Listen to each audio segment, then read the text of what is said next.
Hello friends, मैं हूँ रीना और मेरे किचन में आपका स्वागत है। तो आज फ्रेंड्स मेरे किचन में बन रही है एक स्पेशल वाली कचौरी।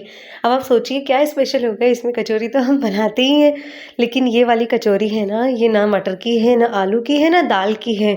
तो ये है आखिर किस चीज़ की? तो ये कचौरी हमने बनाई है हरे वाले जो चने आते हैं ना, छोटे चने, हरे वाले चने, उसकी है। तो आइए इसे बनाना शुरू करते हैं। तो आपने देख लिया, एक पूरा कटोरा यानी एक पूरा बोल भर के मैंने ले लिए हैं चने।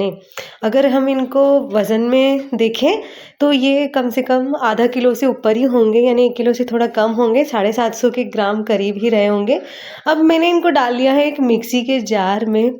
उसके बाद हम इनको ग्राइंड करेंगे, लेकिन बिल्कुल फाइन ग्राइंड नहीं करना है, थोड़ा-सा दरदरा ही रखना है, यानी एक बार चलाना है, फिर छोड़ देना है, फिर चलाना है। इस तरीके से इसका दरदरा सा हमको क्रश करना है। ऑयल गरम कर लिया है, हमने डाल दी उसमें 1 चम्मच सौंफ, 1 चम्मच कुटा हुआ धनिया और 1 चम्मच ही मैंने डाल दिया है यहाँ पर जीरा। और उसके बाद हम इसमें डाल देंगे 1/4 के करीब हींग। उसके बाद खूब सारी हरी मिर्च, जितनी चाहें उतनी डाल सकते हैं, जितनी तीखी है, कम तीखी है तो आप ज़्यादा डालें, ज़्यादा तीखी है तो कम डालें। उसके बाद हमने जो चने ग्राइंड किए थे ना, उसको हम डाल लेंगे और हम इसको कम से कम 4 से 5 मिनट तक पकाएंगे यहाँ पर। क्यों? उसके बाद फिर मैंने अब छान कर यहाँ ले लिया है बेसन। तो मैंने 1.5 कटोरी बेसन लिया है, जो हम खाना खाते हैं वही कप मैंने लिया है। तो पहले मैंने एक डाला है, थोड़ा-सा हम इसको भूनेंगे, उसके बाद फिर बाकी का बचा हुआ हम बाद में डालेंगे। तो हमने चनों को पहले इसलिए पकाया कि बेसन डालने के बाद वो इतना आसानी से पकेंगे नहीं, इसलिए हमको पहले उनको 4 से 5 मिनट भूनना है, उसके बाद फिर ये बेसन डालना है। अब बेसन डालने के बाद अच्छे से मिक्स करेंगे। आधा चम्मच हल्दी पाउडर, फिर मैं यहाँ डाल रही हूँ 2 चम्मच लाल मिर्च पाउडर, 2 चम्मच ही डालेंगे यहाँ पर धनिया पाउडर। उसके बाद मैंने लिया है ये 1 चम्मच भर के चना मसाला।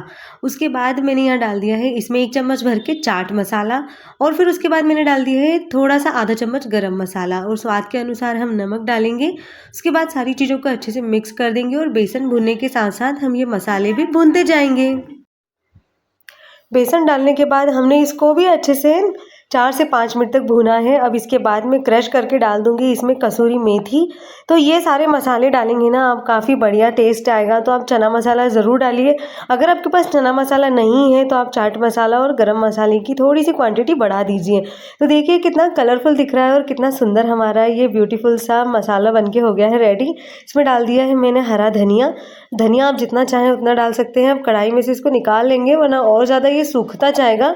तो अब हम इसको एक थाली में डालकर या बड़ी परात वगैरह में डालकर इसको ठंडा कर लेंगे। जब तक ये ठंडा हो रहा है हम हमारा आटा लगा लेते हैं। तो मैंने यहाँ 1 किलो मैदा लिया है, क्योंकि मैं खूब सारी कचौरियाँ बना रही हूँ। और मैंने उसमें डाल दिया है नमक। नमक आपको स्वाद के अनुसार डालना है। तो 1 किलो में मैंने कम से कम 2 चम्मच, छोटे-छोटे चम्मच के करीब मैंने नमक डाला है। उसके बाद हम ये नमक को मिक्स करेंगे और इसमें डालेंगे मोयन। तो ये जो 1 किलो मैदा है उसमें इस कटोरी से मैं ये जो मोयन डालूँगी ना, पूरा भर के डालूँगी। इसमें ही ये काफ़ी जो कचौरियाँ हैं काफ़ी बढ़िया सी बन जाएगी। तो हमें एक्स्ट्रा मोयन की ज़रूरत नहीं पड़ेगी। तो मैंने ये देखिए अभी तेल थोड़ा-सा मैंने बचा लिया है, मैं थोड़ा-सा लगाकर देख रही हूँ। उसके बाद मुझे ज़रूरत लगेगी तो मैं थोड़ा और डालूँगी। अब मैंने जो बाकी बचा हुआ था वो भी मैंने डाल दिया था। तो इस तरीके से अगर आपको कम लगे तो आप थोड़ा और ले सकते हो। उसके बाद हमें ठंडा नॉर्मल वाटर ही लेना है और उससे हम ये आटा लगा लेंगे। हमें यहाँ आटे को बहुत ज़्यादा कड़क हाथों से नहीं लगाना है, हमें यहाँ पर आटा भी थोड़ा सॉफ्ट लगाना है। समोसे का आटा थोड़ा-सा टाइट होता है, लेकिन जो कचौरी का आटा है ना, वो एकदम सॉफ्ट ही होता है। तो ये आटा हमारा लग चुका है, देखिए कितना सॉफ्ट है। इसके बाद हम इसको 8-10 बार इस तरीके से पटक लेंगे, तो इससे हमारी जो कचौरियाँ हैं ना, काफ़ी परतदार बन के होती हैं तैयार। तो ये देखिए आटे को भी हम ढककर थोड़ी देर के लिए सेट होने के लिए रख देंगे, जब तक अब हमारा ये जो मसाला है ये ठंडा हो चुका है। अब हमें यहाँ मैं डाल रही हूँ इसमें ये आधी चम्मच के करीब, यानी आधे से थोड़ा कम ही है, इतना मैं डाल रही हूँ इसमें बेकिंग सोडा। तो वैसे तो मुझे डालने की ज़रूरत नहीं है, मेरी कचौरियाँ वैसे भी फूल जाती हैं, लेकिन कई लोगों की ये शिकायत होती है कि उनकी कचौरियाँ फूलती नहीं। तो इस तरीके से मसाले में आप ये डालिएगा, आपकी कचौरी हमेशा ही फूली-फूली गुब्बारे जैसी बन के होंगी तैयार। तो यहाँ हम छोटी-छोटी सी बॉल बना लेंगे, नींबू के साइज़ की मैं बना रही हूँ। तो दोनों हाथों से इस तरीके से बनाएँगे ना तो बिल्कुल फटाफट बन जाएगी। एक ही हाथ से हम अगर काम करेंगे ना तो काफ़ी टाइम लगेगा। तो ये देखिए हमारी जो बॉल है, देखिए नींबू की साइज़ की बॉल है, ये हो गई है बन के रेडी। अब इसके बाद इसको लगा लेंगे एक थाली में। तो थाली में यहाँ सारी बॉल बना के मैंने कर ली है रेडी। अब जितनी बॉल है उतनी मैंने गिन ली है, उसके बाद उतनी ही मैं यहाँ आटे के जो पेड़े हैं ना वो बनाकर तैयार कर लूँगी, लेकिन उसके पहले मैं आपको कचौरी है वो भरना सिखा दूँगी कि हम कचौरी किस तरीके से भरें तो हमारी कचौरी की जो परत है, आउटर लेयर है वो परफेक्ट आए, परफेक्ट तरीके से फूले।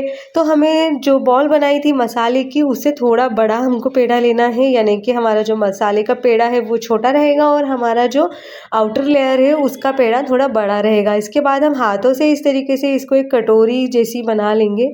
तो ये देखिए हमारी जो कटोरी है वो हो गई है बनकर रेडी। अब हम इसमें ये बॉल डाल देंगे, लेकिन आपको इस बॉल को डालने के बाद थोड़ा सा इसमें फोड़ देना है, वरना आप ऐसे कैसे ही इसको ऊपर से पैक करते जाएंगे तो ये काफ़ी बॉल टाइट हो जाएगी और अगर आप फिर इसको फोड़ेंगे ना बाद में तो ये मसाले इधर उधर हो जाएगा और थोड़ा सा उसका शेप ढंग से आ नहीं पाएगा।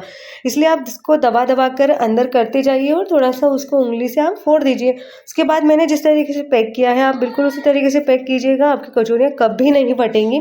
और इस तरह से अपनी हथेली से दोनों हथेलियों के बीच में रख के और दबाते जाइए और ये देखिए हमारी कचौरी हो गई है बनकर रेडी। अब जितनी कचौरियाँ मुझे तलनी है उतनी मैं बनाकर रेडी कर लूँगी। तो देखिए मैं एक बार फिर से आपको सिखा देती हूँ, क्योंकि कचौरी में मसाला भी बना लेते हैं हम, आटा भी लगा लेते हैं, लेकिन इसमें सबसे ज़्यादा ये ट्रिक होती है भरने की।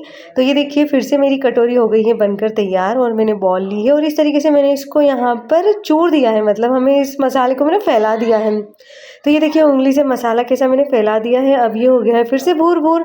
अब उसके बाद बिखरा बिखरा जो मसाला है वो काफ़ी बढ़िया कचौरी बनती है उससे। अब इस तरीके से अंगूठे और उंगली के बीच में दबा दबा कर इसको सील कर देना है।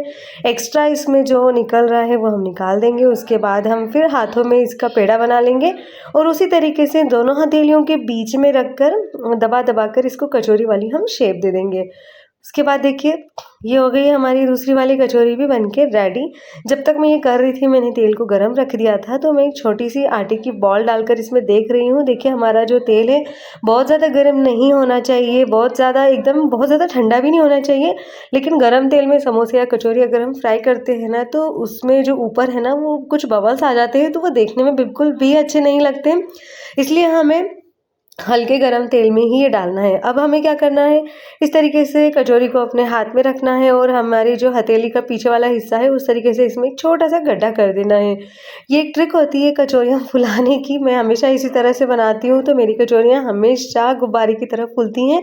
आप भी बनाइएगा, आपकी भी हमेशा फूलेंगी। तो ये देखिए इस तरीके से सारी कचौरियों को मैंने ऑयल में डाल दिया है। देखिए एक एक करके इसी तरीके से मैं डालूंगी तो ये काफ़ी, अभी कचौरियाँ हमें हिलाने डुलाने या पलटने करने की ज़रूरत नहीं है, क्योंकि जब ये कचौरियाँ फूलेंगी ना तो ये अपने आप ही ऊपर आ जाएंगी। तो ये देखिए तेल जितना है उतनी आप डालिए, यहाँ पर जितना आपका तेल होगा उसके हिसाब से डाल लीजिएगा।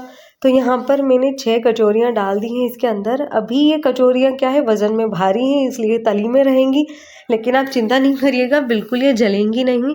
और जैसे जैसे ये फूलेंगी ना ये हल्की होती जाएंगी। और देखिए आपको बिल्कुल लाइव दिखाया है, मैंने एडिटिंग बिल्कुल नहीं किया है, जिस तरह कचौरी एकदम ऊपर आ गई फूल कर। अब हम इनको उलट पलट के गोल्डन ब्राउन कलर होने तक हम इनको फ्राई करेंगे। तो ये देखिए हमारी कचौरियों पे परफेक्ट कलर आ चुका है और देखिए सारी कचौरियाँ बनी हैं, बिल्कुल गुब्बारे की तरह फूल गई हैं और एकदम बिल्कुल खस्ता और क्रिस्पी कचौरी बन के हुई है तैयार। तो देखिए हमने आलू की भी कचौरी बनाई है, हमने दाल की भी कचौरी बनाई है, हमने यहाँ पर ये बनाई है चने की कचौरी और मैंने आपको मटर की कचौरी भी सूजी वाली बनाना सिखाया है। तो देखिए हमारी कचौरियाँ सारी बहुत फूली हुई हैं और एकदम इतनी गर्म है कि मैं हाथ नहीं लगा पा रही हूँ ठीक से।